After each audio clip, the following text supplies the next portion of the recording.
एक साधन है कि जाति जनगणना करा के इसके लिए रिलायबल आंकड़े का प्रबंध करें।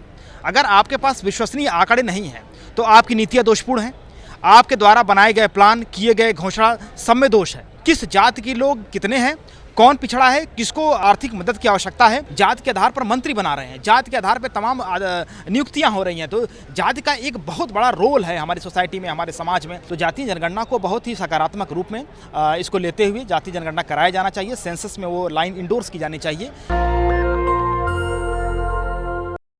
देखिए, देश में बड़ी विडंबना है। अभी वक्ताओं को आपने सुना होगा, देश में जो ये धर्मांध लोगों की संख्या जो बढ़ती जा रही है। भाई, ऐसा है कि देश में जो संसाधन हैं इन पर समान बंटवारे की बात हमारा संविधान कहता है।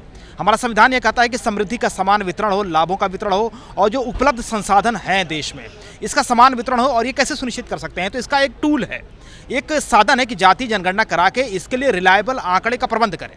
अगर आपके पास विश्वसनीय आंकड़े नहीं हैं तो आपकी नीतियाँ दोषपूर्ण हैं, आपके द्वारा बनाए गए प्लान, किए गए घोषणा सब में दोष है। तो बड़ी सीधी सी बात है कि हमारे पास एक रिलायबल डेटा होना चाहिए।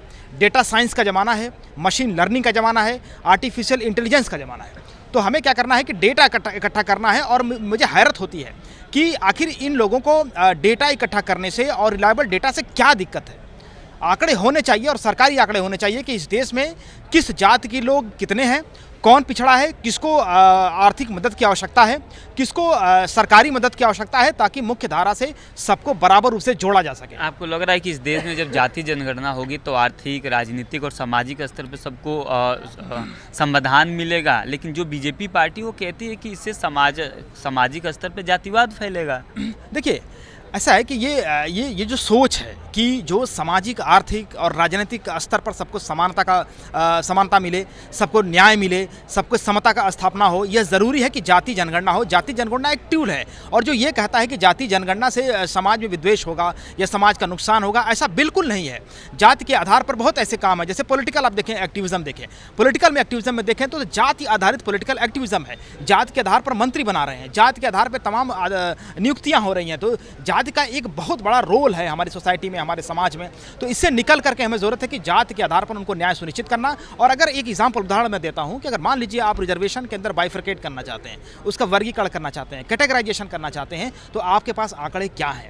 अभी मनोज झा जी ने बहुत अच्छी बात कही कि आप जो भी नीतियाँ बना रहे हो, बिना आंकड़ों के, कोई पुराना दस्तावेज नहीं, कोई आंकड़ा नहीं, आप नीतियाँ अनाउंस कैसे कर सकते हो? आज भारत 21वीं सदी में, आज भारत जब विश्वगुरु बनने जा रहा है, जब हमारे पूरे विश्व की सबसे बड़ी आबादी यहाँ निवास कर रही है, लिबरलिज्म का पूरे यूरोप में, पूरे यूएस में, तो इंडिया में क्यों नहीं ये न्याय हो पा रहा है कि हम जाति जनगणना करके पर्याप्त उनको भागीदारी सुनिश्चित कर पाएं और हमारी SC ST OBC माइनॉरिटीज, अति पिछड़ा, ट्राइबल की क्या स्थिति है, इसको जान पाएं। आपको नहीं लग रहा है कि जो बीजेपी गवर्नमेंट है उसके पास आंकड़ा है? अभी आप देखिए पूरे मेन स्ट्रीम मीडिया पे औरंगजेब चल रहा है, औरंगजेब के जो कब्र है उसको समुद्र में बहाने की बात की जा रही है। क्या उनके पास आंकड़ा नहीं है? देखिए, ऐसा है कि हो सकता है कि ये व्यवहारिक रूप में ये आंकड़े हों। देखिए, अब इसको मैं बहुत टेक्निकली अगर बात करूं तो 1931 के बाद के कोई आंकड़ा हमारे पास जाति का नहीं है।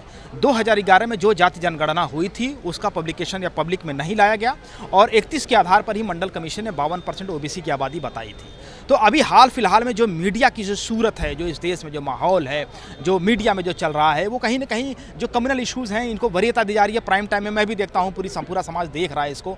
तो इससे लोगों को अवेयर होने की ज़रूरत है कि हमारे जो असल मुद्दे हैं उस पर सरकार भी चर्चा करे, लोग भी चर्चा करें, इस पर लोग अवेयर हों और जाति जनगणना जैसे गंभीर मुद्दे पर सबको इस पर समझ बनानी होगी ताकि जाति जनगणना हो जाए और इसके बाद सबको प्रॉपर सर साहब, आप जब क्लासरूम में जाते हैं तो तमाम स्टूडेंट से आपका सामना होता होगा, क्या आपको नहीं लग रहा है कि क्लासरूम में ताना बाना बिगड़ेगा अगर जाति जनगणना हो रही है? नहीं, देखिए, ऐसा है कि व्यवहारिक रूप में जाति तो सबको पता ही है।